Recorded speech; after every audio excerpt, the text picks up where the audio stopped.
ગત રોજ એસીબીમાં ફરિયાદ મળેલી ઉધના ઝોનમાં ફરજ બજાવતા આસિસ્ટન્ટ ઇજનેર જિગ્નેશ મોદી, જેઓએ ફરિયાદીને પોતાનું પાણી અને ગટરના જોડાણનું જે કામ હતું એના અવેજ પેટે 45,000 રૂપિયાની લાંચની માગણી કરેલી, જે 45,000 રૂપિયાની લાંચની તેઓએ સ્વીકાર કરતા પકડાઈ ગયેલા છે, જેઓ વિરુદ્ધ કાયદેસર કાર્યવાહી હાથ ધરી ઇન્વેસ્ટિગેશન ચાલુ છે.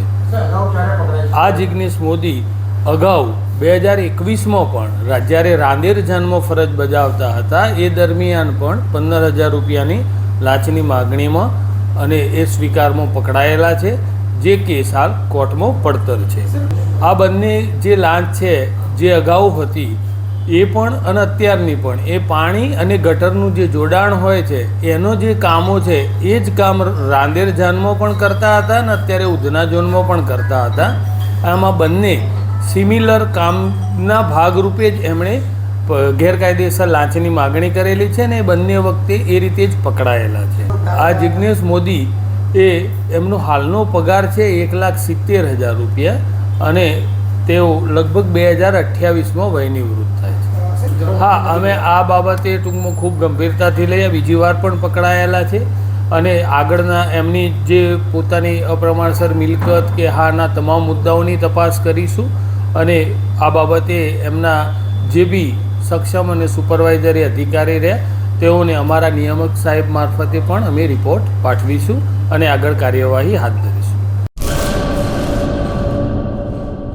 હેલો મિત્રો, હું છું અમિત ગોસ્વામી, ગુરુ મોબાઈલ એન્ડ ઇલેક્ટ્રોનિક્સમાંથી. આજે હું તમારી સામે લઈને આવ્યો છું આઈફોનના દરેક ફોન તમને લોન ઉપર મળી જશે. સેમસંગના અલ્ટ્રા સિરીઝ પણ તમને લોન ઉપર મળી જશે અને એના સિવાય બ્રાન્ડ કોઈ પણ કંપનીના હશે એનામાં પણ લોન થઈ જશે અને દરેક ફાઇનાન્સ આપણી પાસે ઉપલબ્ધ છે. હું આનંદ ગોસ્વામી, ગુરુ મોબાઈલ એન્ડ ઇલેક્ટ્રોનિક્સ. અમારે ત્યાં તમને પ્રીમિયમ સિરીઝના હેન્ડસેટ, આઈફોનના, સેમસંગ, વનપ્લસ, વિવો, ઓપ્પો દરેક કંપનીના મોબાઈલ તમને લોન પર મળી રહેશે. સારું સિબિલ ધરાવતા લોકો માટે 0 ડાઉન પેમેન્ટ પણ છે અને સાથે સાથે મિત્રો ઇલેક્ટ્રોનિક્સની આઇટમ પણ દરેક 0 ડાઉન પેમેન્ટમાં પણ થઈ જશે.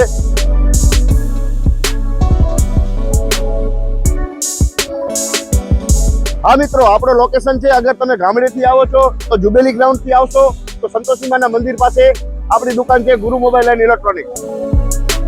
અને જો આપણે ભુજથી આવો છો આપણી દુકાને તો વીડી હાઈસ્કૂલથી લોહાણા ભવનની સામે ગુરુ મોબાઈલ એન્ડ ઇલેક્ટ્રોનિક્સ.